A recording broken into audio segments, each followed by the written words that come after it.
Actually বলি, এই যে আন্দোলন চলছিল, একটা দেখলেন পুরো বিশ্ব জুড়ে বিরাট বড় একটা আন্দোলন এবং একটা ব্যাকআপ সাপোর্টের আন্দোলন চলছিল। আপনারা জানেন, যখন মানুষ এটাকে আর খাচ্ছে না, পশ্চিমবাংলার মানুষ যখন দেখছে যে এটা পুরোপুরি রাজনীতির শিকার হয়ে গেছে, রাজনীতির চক্রান্ত, তখন কিন্তু আর খাচ্ছে না।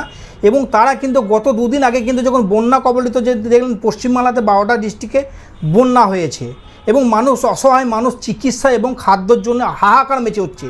সেক্ষেত্রে দেখুন, মানুষ কিন্তু একটা জিনিস বুঝতে পারলো যে ডাক্তারদের কাছে এই যে চক্রান্তের আন্দোলন, এটাতে কি হলো, গিয়ে প্রচুর পরিমাণে খাবার দিচ্ছে। সোশ্যাল মিডিয়াতে পোস্ট দেখছেন যে ডাক্তারদেরকে আমরা খাদ্য দিচ্ছেন, আজ যারা বন্যা কবলিত নিরীহ মানুষ, গ্রামের মানুষ, তাদেরকে কিন্তু খাবার দিচ্ছেন না। সেটা কিন্তু সোশ্যাল মিডিয়া থেকে দাবি হচ্ছে, কিন্তু সেটা ভুলে যাচ্ছে। কারণ কি, এদের পেছনে কোনো রাজনীতি নেই। সাধারণ মানুষের পথে বন্যা কবলিত পেছনে কিন্তু রাজনীতি নেই, এরা সাধারণ নাগরিক। আর এদের পেছনে কিন্তু কোঅপারেট সিস্টেম রাজনীতি এবং কোঅপারেট সিস্টেম এদের মধ্যে আছে। ওষুধ, বড় বড় কোম্পানি, ওষুধের বড় বড় মানে নার্সিংহোমের এরা কোঅপারেটের দালাল বলতে পারেন। সেই জন্যে কিন্তু এরা মানুষ, সাধারণ মানুষ কিন্তু এবার দুদিন আগে কিন্তু বোঝা শুরু হয়ে গেছে। দেখলেন একটা এরপর বাহানা বলে ওরা কিন্তু আন্দোলনটাকে গুটিয়ে নিল। কারণ কি, তাদের আর সেই টিআরপি পাচ্ছে না। নিউজ চ্যানেলবেলা কী করছে, বড় বড় দেখবেন electronic media, RG Kar, junior doctor, সেটা কিন্তু হারিয়ে গেল। কেন, সমুদ্রের মধ্যে হারিয়ে গেল বলতে পারেন। কারণ কি, এটা কিন্তু টিআরপি মানুষ খুললেই তো দেখছে যে আরজিকর, আরে আর কত দেখবো, কত মিথ্যা নিউজ দেখবো। ওই জন্য কিন্তু ওরাও কিন্তু মিডিয়া থেকে মুখ ফিরিয়ে নিল। আপনাদের মতন যারা ছোট ছোট নিউজওয়ালারা আছে, যারা সুন্দর পরিবেশন করছে, তারা কিন্তু ওদেরকে শেষ করে দিল বড় টিআরপি। অতএব তারা বাধ্য হয়ে নিজেকে বাঁচানোর জন্যে, নিজের সম্মানকে বাঁচানোর জন্যে তারা কিন্তু আন্দোলন তুলে নিল। আর একটা কথা বলি, আজকে দেখুন তিলোত্তমা ধর্ষিতা হয়ে মারা গিয়েছে, খুন হয়েছে। আমিও দাবি করছি সে বিচার পাক, এবং আমি দাবি করছি যারা এর সঙ্গে তথ্য লোপাটের কথা আসছে, একের পর এক জিনিস আছে, সেটা সত্যটা সামনে আসুক এবং বিচার পাক। কিন্তু আজকে দেখুন আন্দোলনের নাম করে যখন দেখলেন দুদিন আগে যে হলো, মমতা বন্দ্যোপাধ্যায়ের সঙ্গে মিটিং হলো, যখন তাদের দাবি মানা হলো, মানার পরে কয়েকটা ডাক্তার, জুনিয়র ডাক্তাররা কত সুন্দর একটা নাচ পরিবেশন করলো, আপনারা বড় বড় চ্যানেলে দেখলেন। সেটা দেখি মানুষ কিন্তু সেটাকে নিতে পারলো না। এদের যে ধরনের বিবৃতি, এদের যে ধরনের ভয়ঙ্কর রূপ, সেটা কিন্তু মানুষের সামনে বেরিয়ে এলো এবং মানুষ তাদেরকে কিন্তু ত্যাগ করলো। ওই জন্য কিন্তু দেখছি আমাদের আর কোনো রাস্তা নেই, আমাদের কোনো সাপোর্ট নেই।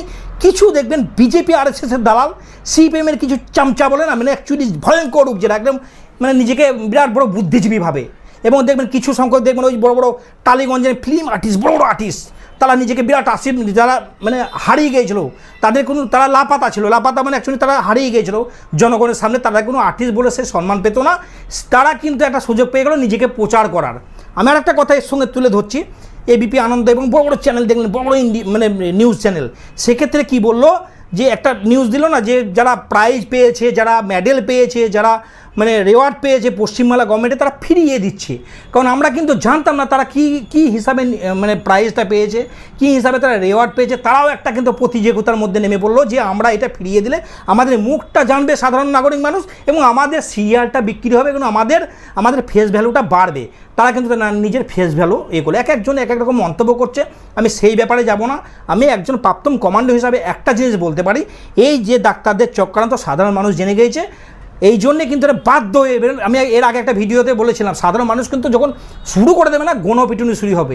সেই জিনিসটা কোঅপারেটিভদের যে দালাল এবং আরএসএসের চক্রান্ত, সিপিএমের সাপোর্ট এবং নকশালদের একটা ভয়ানক চক্রান্ত, সেটাকে ফাঁস হয়ে গেল সাধারণ জনগণের সামনে।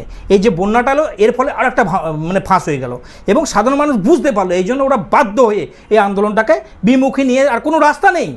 তো রাস্তা একটাই, পরবর্তীকালে কিন্তু হিংস্রতা তৈরি হবে এবং সাধারণ মানুষ কিন্তু গণপিটুনি দেওয়া শুরু করবে। অতএব সেই জন্য আস্তে আস্তে নিজেকে গুটিয়ে নিয়ে সুন্দরভাবে তারা ভদ্রভাবে জয়েন করবো, আমরা তো দাঁড়াবো জনগণের কাছে। তোমাদের একটা লজ্জা করা উচিত। কারণ আজকে পশ্চিমবাংলার মানুষ, নিরীহ মানুষ, সাধারণ গ্রামের মানুষ, কিন্তু খেটে খাওয়া মানুষ, তার কাছে আজকে কিন্তু তারা বাসস্থান ছাড়া তারা খেতে পাচ্ছে না, তারা বন্যা কবলিত ধ্বংস হয়ে যাচ্ছে, এমন একটা পরিস্থিতি। আজকে আমরা আন্দোলন দেখাচ্ছেন, লজ্জা লাগানো আমাদের, এটা কিন্তু ঠিক নয়। এই জন্য আন্দোলন ওরা বাধ্য হয়ে তুলে নিল। এখন আপনি বলছেন যে মানুষের সাপোর্ট কমেছে ডাক্তারদের প্রতি এবং মানুষ তাদের যে চক্রান্ত ধরে ফেলেছে তাই বাধ্য হয়ে তুলে নিয়েছে। অ্যাকচুয়ালি কি মানুষ পুরোপুরি জিনিসটাকে এদের রাজনীতির শিকার হয়ে গেছে। এক নম্বর পয়েন্ট, তিলোত্তমার বিচারের দাবি থেকে সরে গেছে, পদত্যাগের দাবি, তারা চেয়ার দখলের একটা ব্যাপার চলে এলো দেখলেন। এবার পলিটিক্যাল রূপে পুরোপুরি একদম বুঝতে পারলো সাধারণ মানুষ, অতএব তারা আর বুঝতে পারলো না। মিডিয়া আপনি বুঝতে পারছেন না, যে কোনো মিডিয়া এখন আগে খুললেই আরজিকর দেখুন, দুদিন ধরে দেখুন আস্তে আস্তে ওরাও দেখছে না দরকার নাই ভাই, আমাদেরকে পরবর্তীকালে কোনো পিটিশন না খেতে হয়। এই জন্য ওরা দেখলো না আর কোনো দিক দিয়ে যখন টিআরপি পাচ্ছে না, অতএব ওরা নিজেকে গুটিয়ে নিয়ে মানে ভদ্রতার জায়গায় ওরা ফিরে আসছে।